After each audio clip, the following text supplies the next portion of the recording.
todos y con nosotros. Dios lo bendiga, iglesia. Dios lo bendiga más.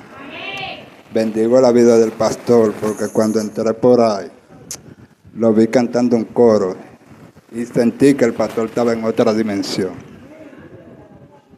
O sea, que el pastor, como estaba diciendo, que es un hombre que está buscando que le den el don de fe, porque la gente de fe operan en los aires, no en la tierra.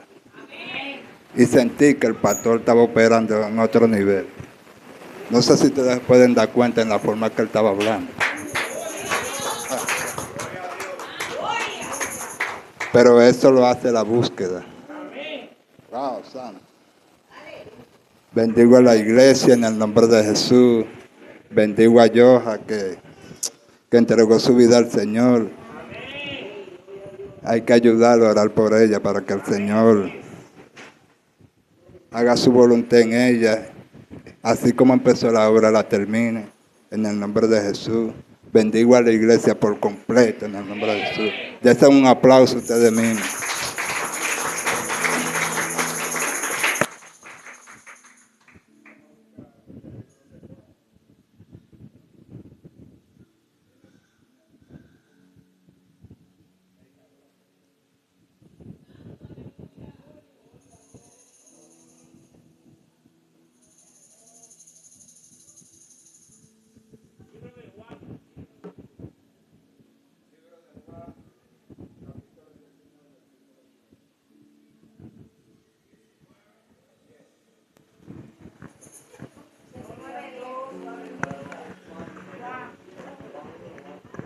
Seguimos entonces. Libro de Juan, capítulo 19, versículo 10. El libro de San Juan, capítulo 19, versículo 10. Ahí tenemos una porción de la palabra. Nada más vamos a leer un solo versículo. Un solo versículo, vamos a leer. ¿Lo tienen todo? Amén. La palabra de Dios se lee en el nombre del Padre, del Hijo y del Espíritu Santo. Oído tres. La palabra de Dios se lee en el nombre del Padre, del Hijo y del Espíritu Santo. Amén. Yo también digo amén en el nombre de Jesús. Porque el Hijo del Hombre vino a buscar y a salvar lo que se había perdido. Les repito, porque el Hijo del Hombre vino a buscar y a salvar lo que se había perdido. Gracias, Señor, por tu misericordia. Gracias por ser tan bueno, Señor. Reconozco que no soy digno de estar aquí parado, Dios mío. Pero tu misericordia es más grande y más importante que mi vida, Señor. Te ruego que no la parte de mí, no la parte de ninguno de los que estamos aquí, ni de nuestros familiares, ni de la gente que están allá afuera, en el nombre de Jesús. Oh Dios mío, te pido que te dé a conocer al que no te conoce por medio de la palabra, Dios mío. Que sea usted hablándole a su pueblo en esta noche, en el nombre de Jesús. Glorifique su nombre en el nombre de Jesús, Señor. Amén y amén. Voy a predicar bajo el tema, tú eres salvo. Gloria a Dios. Profeta, tú eres salvo. La iglesia es salva. Tú eres salvo. Ahora, ¿qué significa tú eres salvo? Tú eres salvo significa es una persona que acepta el perdón de Dios. Una persona que acepta el perdón de Dios por su pecado. Me entrega su vida a Jesucristo reconociendo que Jesús es el Señor y Salvador de la vida. Voy a repetir. Una persona, tú eres salvo significa es una persona que acepta el perdón de Dios por su pecado y entrega su vida a Jesucristo, reconociendo que Jesucristo es el Señor de la salvación. ¿Me doy a entender? Y me llama la atención porque pues dice Efesios 2:8, porque por gracia soy salvo. Y no es de nosotros esto, sino un don de Dios. O sea, por gracia soy salvo, por medio de la fe. Y esto no es de nosotros para que nadie se gloríe, sino un don de Dios. O sea que la salvación viene de Dios, no viene del hombre. Y me llama la atención que usted es salvo por medio de la fe. Ese fue el tema que me dio. Tú eres salvo.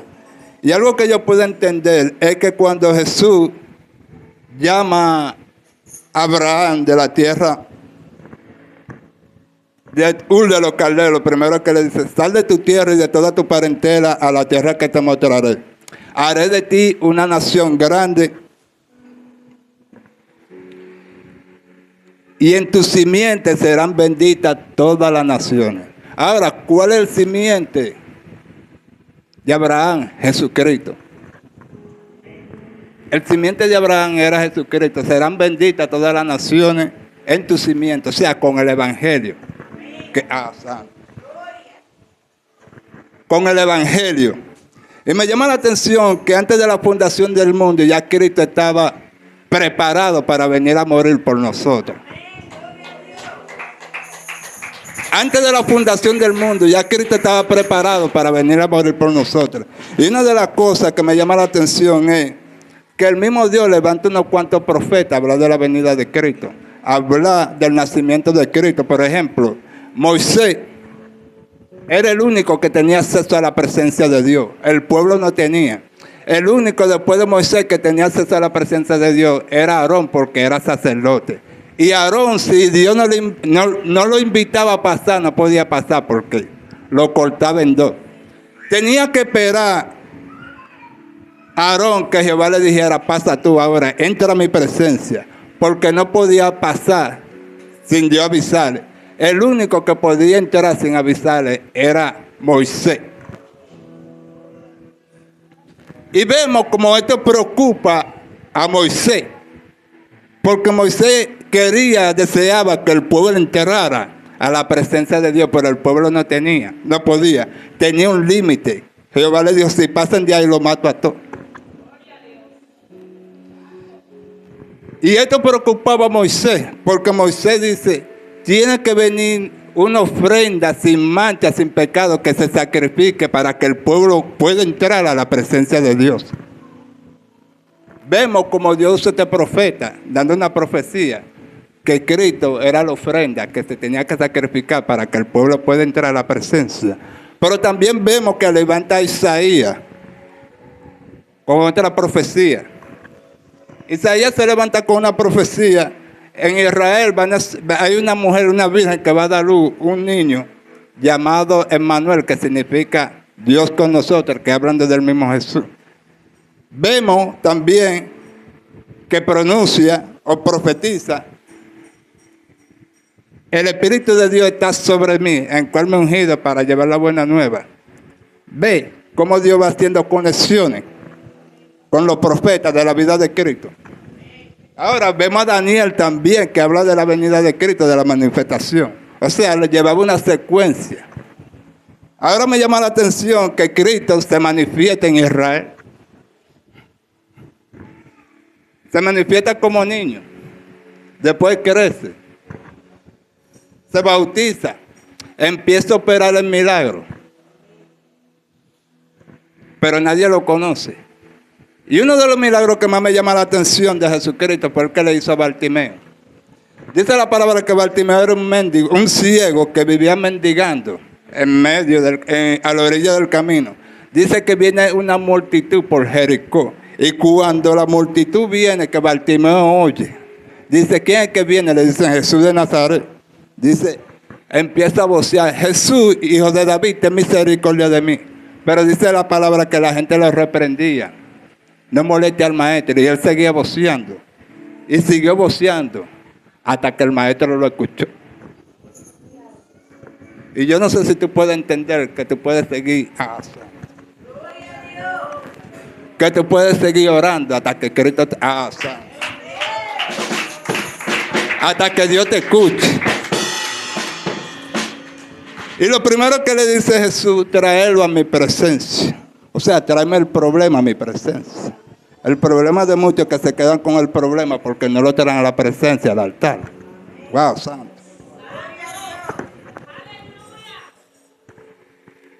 Y cuando le traen a Bartimeo, lo primero que le dice, se quita Bartimeo es la capa. La capa representa el tipo de persona que es Bartimeo. Según la capa era la persona. Vemos que Bartimeo era un mendigo. Vemos que Bartimeo era ciego. Y así mismo hay gente que mendigan espiritualmente. Wow, santo. Hay gente que hay que abrirle los ojos también, que están ciegos espiritual. Siento a papá. Wow. Y lo primero que le dice Jesús, ¿qué quiere que te haga? Él dice, recobrar la vista. Pero me llama la atención que en vez de Jesús hacerle el milagro, lo primero que le dice, tu fe te ha salvado. Ahora, ¿por qué le dice tu fe te ha salvado? Porque la salvación es más importante que el milagro. A usted le pueden hacer un milagro y quedarse sin salvación. Y ese es el problema de muchos que vienen aquí, de los de afuera, que vienen para que le haga un milagro, pero no piden salvación. La salvación es más importante que el milagro. Usted pide la salvación y le pueden dar doble bendición, porque le pueden dar la salvación y le pueden dar el milagro también.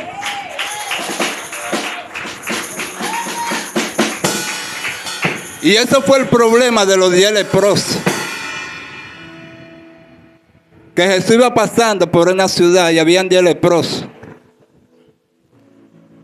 Y llaman a Jesús, empiezan a darle voz para que los sane. Jesús le dijo, vayan al sacerdote. Cuando fueron los 10, toditos fueron sanos en el camino, dice la palabra. Cuando fueron sanos, nada más uno se devolvió a dar la gracia.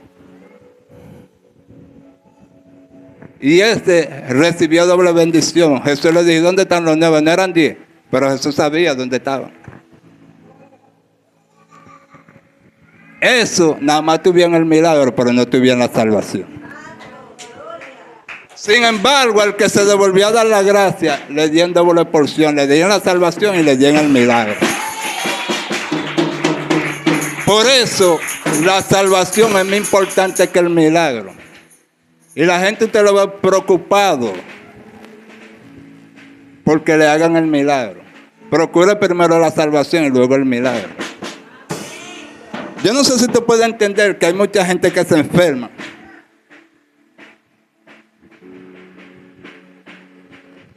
Y aceptan al Señor como su único y suficiente Salvador. Y después que lo aceptan, que se conviertan, Dios se lo lleva. Y usted diría, ¿por qué Dios se lo llevó si Él aceptó a Cristo? Porque si lo dejaba, volvía al mundo.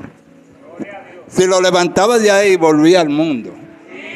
Por eso la salvación es importante que el milagro.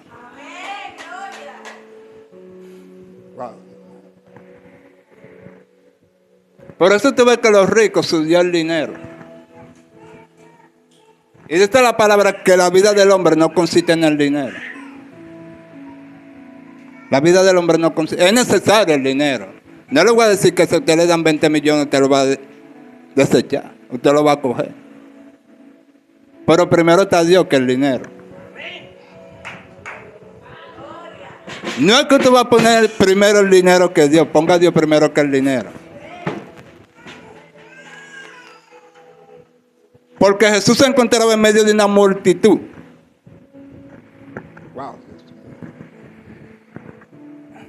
Y sale un joven del medio de la multitud y le dice, Jesús, dile a mi hermano que comparta la heredad que nos dejan. Jesús le dice, ¿acaso soy yo juez partidor para estar repartiendo entre ustedes dos? Mira, la vida del hombre no consiste en el dinero. En lo que posee, en su bien no consiste. Porque si la vida del hombre consistiera en los bienes, cuando se murieran esos grandes millonarios, estuvieran vivos de nuevo. El dinero lo reviviera. Digo yo, la vida del hombre consiste en Jesús. Y él le refiere una palabra, mira, una parábola diciéndole, mira, hubo un hombre que tenía un granero y tenía muchos bienes. Y tenía tantos bienes que no sabía dónde ponerlo. Y dice, ya sé lo que haré, desbaraté el granero y lo haré más grande. Cuando lo hizo más grande, que dijo que lo llenó de nuevo, dijo, gózate, alma mía, porque muchos bienes tienes para muchos años. Esa noche se le apareció Dios, necio, esta noche viene por tu alma. ¿De quién será todo lo que tú has guardado? Ustedes ven que la vida del hombre no consiste en lo que tiene. Esa era una palabra que él estaba refiriendo. O sea, la vida del hombre consiste en mí. Porque dice la palabra, yo soy la puerta, el que entra por mí tendrá salvación. ¡Wow!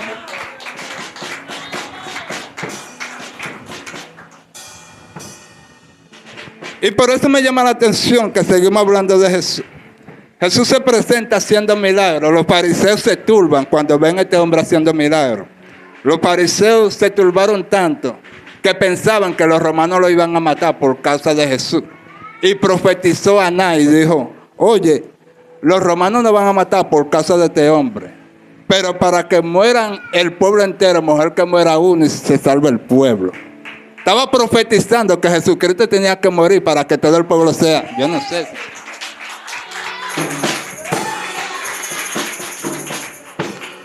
Entonces vemos que este hombre, estos dos hombres, Anás y Caifás, que eran los sumos sacerdotes, vivían preocupados por eliminar a Jesús. Pero había una profecía que Jesús era la ofrenda que tenían que llevar al sacrificio para que hoy pudieran no ser salvos los gentiles. ¡Wow, Dios mío! Y vemos cómo estos hombres se encargan de torcharle todo el tiempo el camino a Jesús, hasta que llegue el momento de cumplirse la palabra. Dice que lo llevan de Pilato, Pilato no lo encontró nada de que juzgarlo. Dice Pilato se lo entregó por miedo a los fariseos, se lo entregó a ellos. Ahora, está Caifás y está Anás con Jesús. Los dos sacerdotes, Jesús es la ofrenda que hay que entregar al sacrificio. Porque los romanos no podían matar a Jesús, porque era una muerte más para los romanos. Pero los que tenían que entregar la ofrenda eran los sacerdotes. Los sacerdotes eran encargados de entregar la ofrenda. Y Jesús era la ofrenda que tenía que llevar el sacrificio. Por eso tú ves que los dos sacerdotes, Anás y Caifás, lo entregaron a la muerte. Ahora ustedes ven que cuando Jesús muere, resucita. Dice que cuando él murió en la cruz, el velo se rasgó en dos para que la población tuviera acceso. Y cuando el velo se rasgó en dos, ya la población tiene acceso a entrar a la presencia de Dios. Pero ¿cuáles son los que tienen acceso a entrar a la presencia de Dios? Los que han aceptado a Cristo como su único y suficiente Salvador. Por eso usted ve que la gente de allá afuera no pueden orar como usted. No pueden orar como usted ora. Por eso que ustedes ven siempre, ora por mí, la gente de allá afuera. No pueden orar. Porque no tienen acceso a la presencia. No pertenecen al pueblo todavía. Por eso ustedes lo ven, ora por mí. Ahora, el velo está abierto. El que quiere entrar, que entre. Pero tiene que aceptar a Cristo como su único y suficiente Salvador. ¿Me doy a entender? Y ahora vemos a Cristo que muere, el velo se rasga en dos para que las personas tengan acceso a la entrada. Pero para tener acceso a la entrada a la presencia de Dios, hay que reconocer a Cristo como su único y suficiente Salvador. ¿Sabe por qué? Porque no sé si aquí hay gente con experiencia sobre lo que yo le voy a decir. Muchas veces usted viene aquí al altar y ya el Señor lo está esperando. Usted siente esa presencia aquí. Yo no sé si aquí hay gente que lo... Yo no sé con quién estoy hablando, pero aquí hay gente que lo impacta. A mí me ha impactado que yo alguna vez vengo y siento esa presencia que se me mete por dentro. Y yo, wow. Como que era, como Dios diciendo, era esperándote que estaba.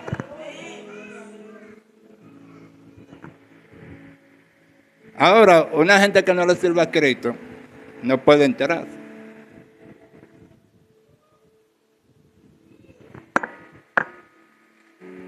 Por eso usted ve que Pablo se levanta diciendo, porque no me avergüenza del Evangelio, porque es poder de Dios para la salvación de todo aquel que cree.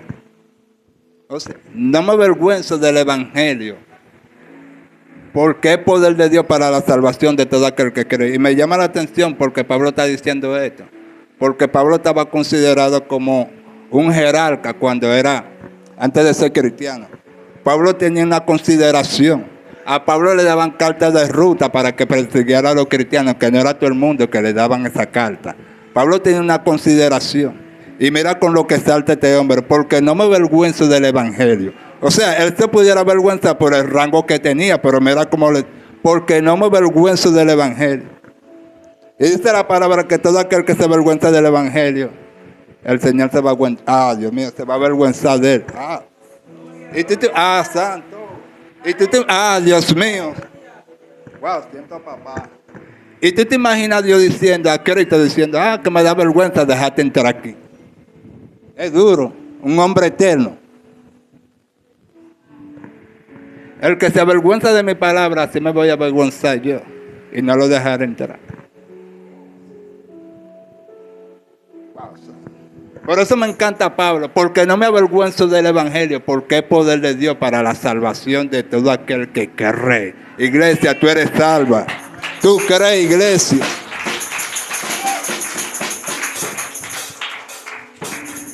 Por eso vemos a Pablo y a Silas cuando lo azotan en el calabozo de más adentro. Están azotados con grilletes por donde quiera. Unos hombres que no se pueden mover.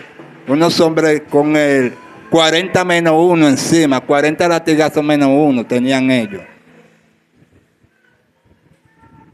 Y ese hombre se levanta a adorar a Dios ahí. Dice que llega un terremoto que rompe todos los cimientos, toda la cadena. Y cuando el carcelero que está viendo eso piensa que ellos se ha ido y dice que se agarró una espada para quitarse la vida y dice Pablo, espérate, no te hagas daño, que nosotros no nos hemos ido.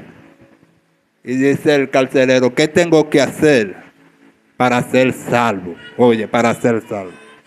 Dice Pablo, sálvate tú y toda tu familia serán salvas.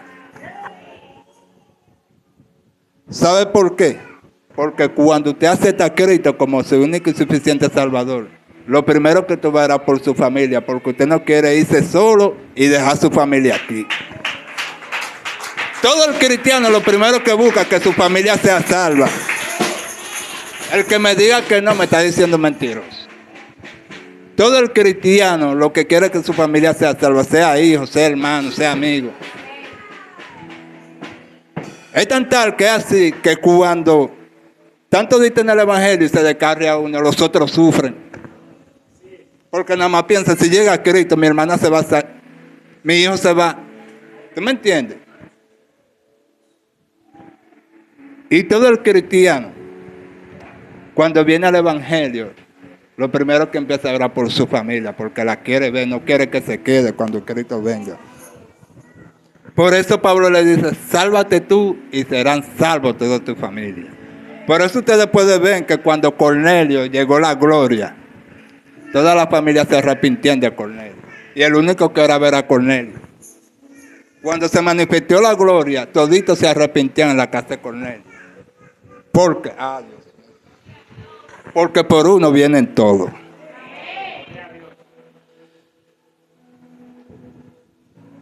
Por uno vienen todos.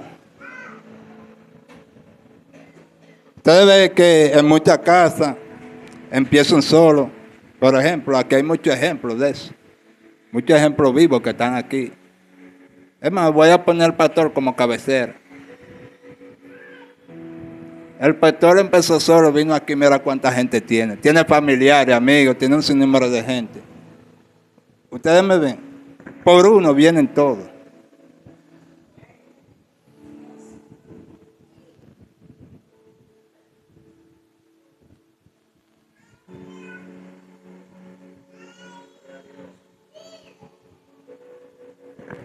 Por eso ustedes pueden ver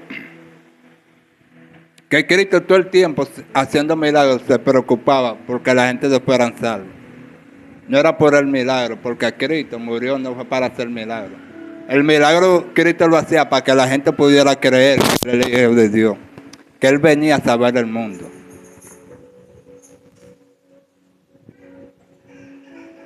Por eso, el problema que puede tener una gente es no creer que Cristo es el único y suficiente Salvador. ¿Sabe por qué?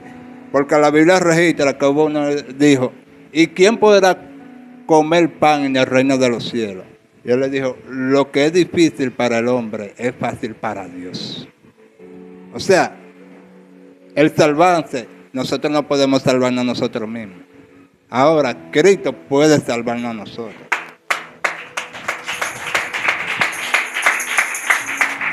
Incluso, Cristo le dijo a ese hombre, le dijo, más tú que estás excluido, le dijo, fuera, por no creer. Y ahí le dijo una parábola. Una vez hubo un hombre, un rey, un señor, que hubo una gran cena e invitó a un par de gente. Mandó a los siervos que invitaran a un par de gente ahí.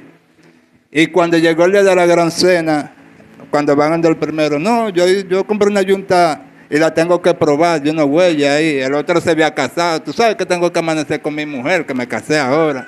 Y así, según fueron poniendo excusas. Usted sabe que hay gente que pone excusas cuando usted le dice vamos para la iglesia. Ah, no, yo no estoy preparado. Y aquí hay que estar preparado. Dios no es que te prepara. ¿Quién entró preparado de los que estaban aquí? Que me diga uno, ¿quién entró preparado de los que estaban aquí? Aquí nadie es profesional.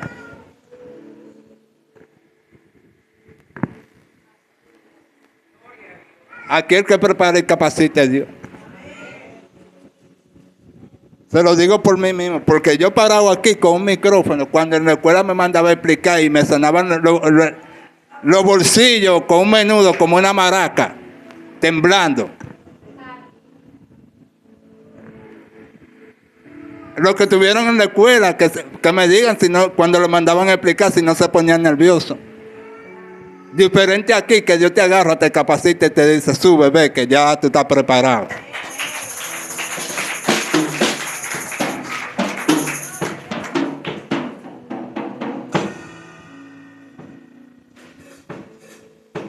Cristo le ha dado la salvación a esta iglesia. Iglesia, usted eres salva.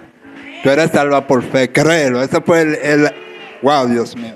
Incluso yo le estaba diciendo, Señor, cámbiame el mensaje que no tengo mucha profundidad. Y cuando se lo pedí, me dio este mismo, ese que tú vas a llevar. La iglesia es salva. Wow, santo. Créame lo que yo le estaba diciendo, cámbiame el mensaje. Y cuando le pedí, dame el que tú me vas a dar ahora, me dio este mismo. O sea, como diciendo, es el que yo te diga que tú vas a llevar, no el que tú quieras.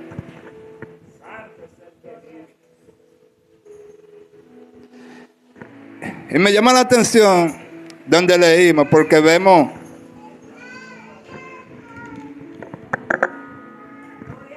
que el mismo Cristo dice, porque el Hijo del Hombre vino a buscar y a salvar lo que se habían perdido. ¿Sabe que el pueblo de Israel estaba perdido, estaba sin esperanza? Y Cristo vino a salvar nada más solamente ese pueblo. Pero por el pueblo no cree en Él, expandió el Evangelio hacia nosotros. Y por ese lado tenemos que darle la gracia al pueblo de Israel.